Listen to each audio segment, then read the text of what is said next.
Está en línea el licenciado Fernando Alperín, es coordinador de comunicación del Instituto Argentino del Petróleo y el Gas. Fernando, buen día, ¿cómo le va?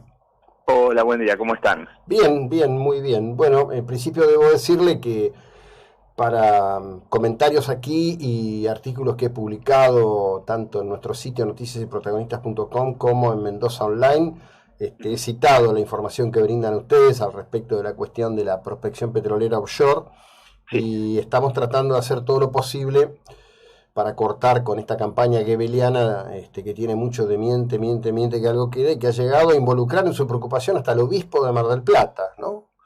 Sí, yo creo que es lógica la preocupación, digamos. A ver, el problema que hay es que la mayor parte de la población, y esto no tiene por qué ser de otra manera, no tiene una formación técnica, digamos, y poder sacar conclusiones sobre estas cuestiones tiene mucho de técnico, ¿no? Entonces, Mm, uno que no tiene formación técnica escucha una campana que habla con lenguaje técnico y escucha la otra campana que también le habla con lenguaje técnico y no tiene la posibilidad de saber qué biblioteca técnica es la verdadera porque no tiene esa formación. Entonces, de un lado se tratan de usar consignas y eslogans pegadizos y cortitos y que a veces no tienen, no sé, en lo personal, mucha lógica, y del otro lado, digamos, para cuestionar ciertas cuestiones, perdón la redundancia, ujú. necesitamos toda una explicación técnica y aparte bajarla al nivel que alguien sin formación técnica la pueda entender, que es una obligación que tenemos, ¿no es cierto? Porque, insisto, la gente no tiene por qué tener formación técnica si no trabaja en tareas técnicas. Entonces, sí, empiezan a hablar sobre bombardeos del mar argentino y hasta he escuchado la palabra atómica puesta ahí de alguna manera. Y se empieza a hablar de playas empetroladas y bueno, y esto genera muchísima preocupación lógica en los habitantes del lugar, ¿no es cierto? Nos ha pasado en Mendoza, en el momento que se empezó a desarrollar la formación Vaca Muerta, en la Ujú. parte de Mendoza, que es Claro, en algo todavía Malargüe. muy incipiente.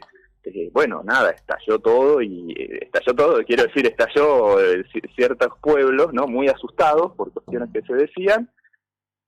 Bueno, y también salir a tratar de explicar cómo es, nos cuesta más que a veces la otra campana que lo hace de una Sí, forma más irresponsable. Nosotros somos un instituto técnico y no podemos decir nada que no esté validado técnicamente, que no sea comprobable. Del otro lado, muchas veces se arenga a la gente de bien y bien intencionada y legítimamente preocupada con imágenes catastróficas. Bueno, es lo que hay, ¿no es cierto? Tenemos que trabajar sí, en ese tema. lo que hay, a ver, una cuestión es un planteo, a ver, yo digo, me parece que la conciencia ecológica global está muy bien, está Está muy bien, está buenísima. buenísima. Sí, sí. Me parece que esos sectores, por ejemplo, en los pasados 4 años del gobierno de Macri podrían haberse dedicado a poner un esfuerzo en valorar todo lo que se hizo en materia de energía eólica fotovoltaica, que hoy provee entre el 23 y Sí, 25% de la energía que se produce y consume en Argentina.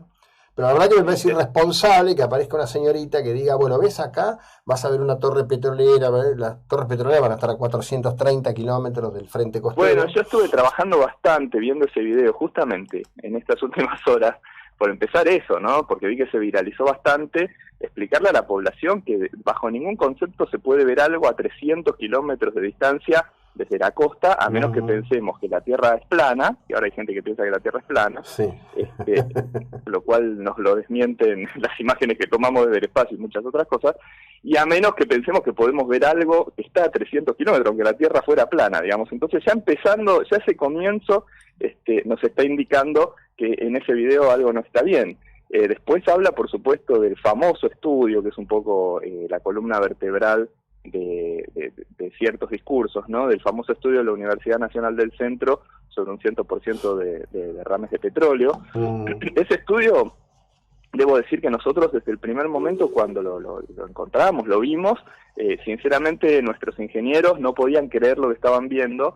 Primero que es un estudio que no tenemos noticias de que haya sido publicado en ninguna revista académica o que haya sido presentado en ningún congreso, posiblemente porque no lo aceptarían, porque ya desde el vamos en cualquier universidad, en cualquier carrera de ingeniería se enseña que el 100% no existe, o sea, en probabilística algo puede ser muy probable o muy poco probable, pero no del 100%, o sea, ahí también ya hay un problema, ¿no? Después, se utiliza, el estudio confunde recursos, ¿no? El recurso que podría haber, porque la verdad es que todavía no sabemos si hay cero o hay algo o hay mucho. Esto hay que decirlo, todavía no lo sabemos, para eso se va a prospectar. El estudio se basa en una producción, como confunde recursos con producción, termina basándose en una producción similar a lo que hoy sería un tercio de la producción mundial de petróleo. Imagínense si Argentina, en el mar argentino, produjese el equivalente a un tercio de la producción mundial de petróleo. Bueno, estaríamos hablando de otra cosa y de otro país, probablemente, ¿no?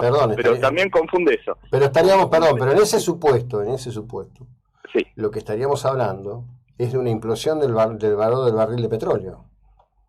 Bueno, además, imagínense incorporar un tercio más de la producción y hay que ver si sería entonces económicamente viable. Bueno, pasan un montón de cosas, ¿no? Ese estudio toma también una serie de incidentes de derrames en el Golfo de México entre 1960 y 2015.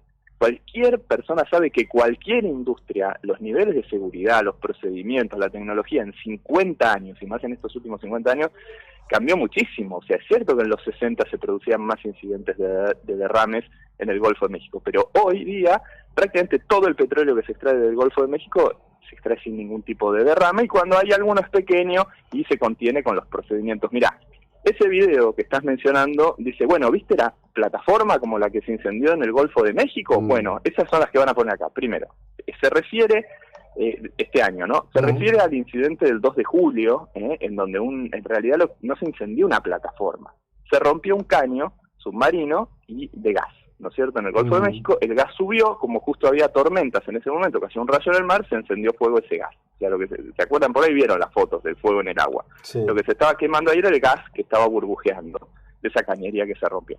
¿Qué se hizo? Bueno, se cerró la válvula para que deje de salir gas, se inyectó nitrógeno dentro de la cañería y creo que fue 5 horas y media se acabó el incidente. No se murió nadie, no hay noticias de que se haya muerto ningún animal, no se derramó ni una gota de petróleo. Entonces, es una forma de transmitir ciertas cosas donde al final lo único que generan es terror y es miedo. Mira, nosotros tenemos un trabajo muy, no sé bien quién lo hizo, pero espectacular, que dice los peligros del dihidruro de oxígeno. Entonces menciona una sustancia que la comunidad internacional sabe que a altas temperaturas genera quemaduras terribles, que miles de niños mueren por inhalación todos los años, que genera corrosión en la infraestructura y en el medio ambiente, qué sé yo, qué sé cuánto. Y vos lees algo y decís, che, ¿qué es esto?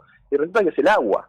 Entonces, por supuesto, claro, a altas temperaturas el vapor de agua a 300 grados te quema todo y miles de niños mueren lamentablemente ahogados todos los años por inhalación de agua. Y quiere decir, la forma de comunicar ese tipo de cosas, y ellos saben comunicar muy bien para que la gente de bien, digamos, solo sienta miedo y sienta terror. Dice esta chica, ¿te imaginas las costas empetroladas? ¿Por qué se van a empetrolar las costas? O sea, un evento cataclísmico, catastrófico, que ha ocurrido, es cierto.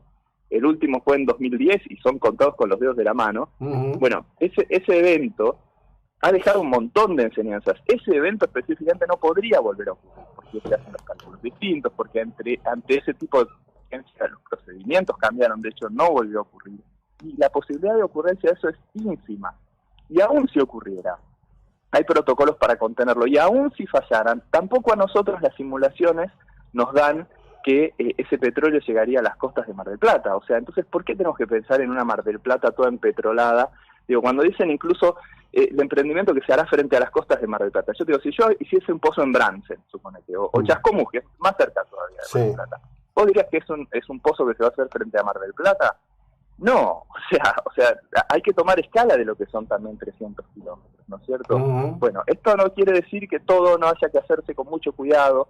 Hay que recordar que esto es una iniciativa y un emprendimiento del Estado Nacional, digamos, que más allá del gobierno que sea, fue posible gracias a un trabajo que se hizo durante 20 años para ampliar la zona económica exclusiva, digamos, lo que nos da potestad sobre los recursos del subsuelo de la Argentina. Eso se pudo ampliar, creo que es un trabajo que se empezó en el 92, si no me acuerdo, se completó en 2016, donde Naciones Unidas reconoció eso, y eso nos da la posibilidad de ir a explorar si es que existen recursos hidrocarburíferos en la zona del talud continental. Antes no lo podíamos hacer. Aparte ya hay otro tipo de tecnología, ya se pueden hacer pozos con 3.000, 4.000 metros de agua y residencias. Está bien, pero ahí quiero introducir 2 o 3 cuestiones. La primera es una que yo uso muy seguido porque permite identificar situaciones.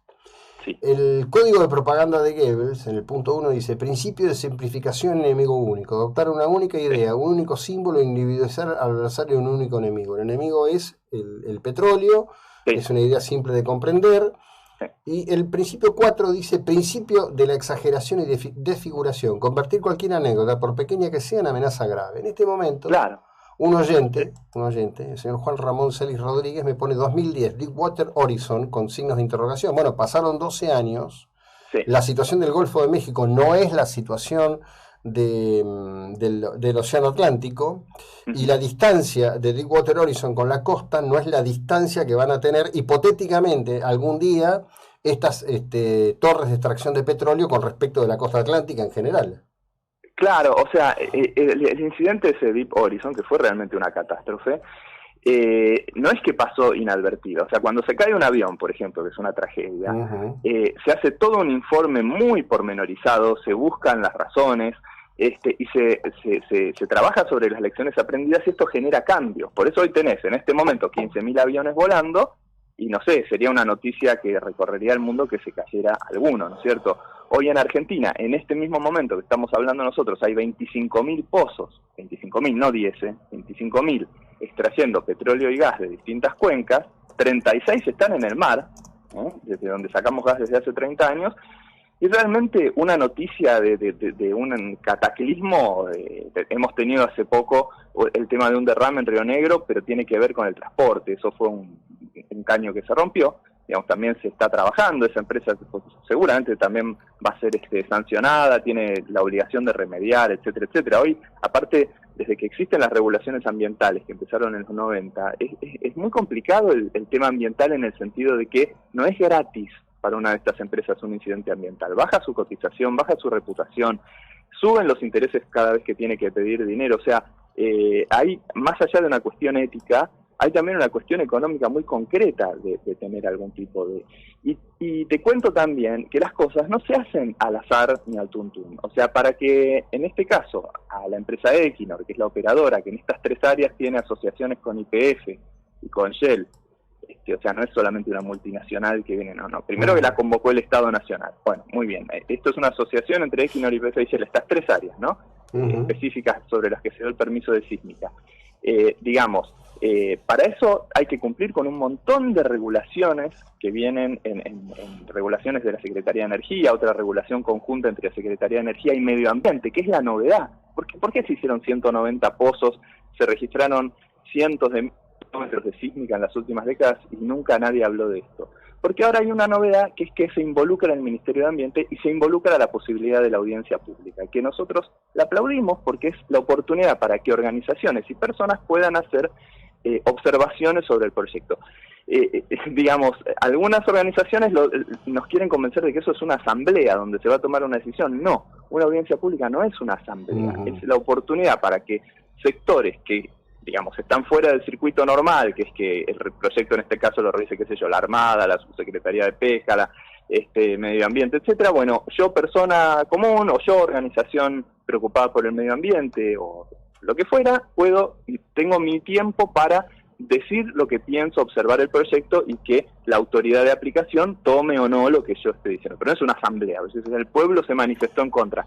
No, en la audiencia pública no está el pueblo, está todo aquel que tiene algo que decir sobre el proyecto, pero no es representativa, no es una instancia representativa. No, bueno, pero es lo que insisto, ¿no? Hay un proceso, a ver... Claro, todo se tergiversa. Lo terrible de esto es que un buen propósito, que es el cuidado del medio ambiente, del cual razonablemente tenemos que compartir todos, se transforma en un instrumento de ariete político que persistentemente deforma los hechos y deforma la realidad con un sentido propagandístico. Sí. Yo verdaderamente te digo, uno llega a pensar y dice, bueno, ¿cuáles son los factores de interés? Y cuando empezás a analizar, vos te das cuenta que hay un estado de las cosas donde mucha gente se sube. Es más, el intendente de Mar del Plata, Montenegro, que se pronunció en contra, lo hace porque en 2 focus group obviamente esto dio negativo. Es decir, la gente tiene una mala predisposición frente al tema, entre otras cosas porque no hay información y porque no hay flujo de información. Y porque es más fácil cortar y pegar que preguntar como ocurre en este momento. Yo te agradezco enormemente, seguiremos conversando, estaremos atentos a todo lo que vaya ocurriendo en este proceso. Muy amable. Por favor, nosotros como instituto técnico, somos un instituto técnico, estamos abiertos a todas las dudas, todas las inquietudes que tengan sobre este tema. Son bienvenidas y abiertos, por supuesto, a responderlas, a explicarlo. Requiere un esfuerzo, requiere pensar, nosotros no vamos con eslogans, nosotros vamos con explicaciones técnicas tratando de bajarlas lo más posible a que cualquier ciudadano lo pueda entender porque tiene derecho también a estar informado. Pero estamos con las puertas abiertas ante cualquier inquietud. Bueno, muchísimas gracias. Buena jornada. Igualmente para todos. Bueno, a quien escuchamos al licenciado Fernando Alperín, coordinador de comunicación del Instituto Argentino del Petróleo y el Gas.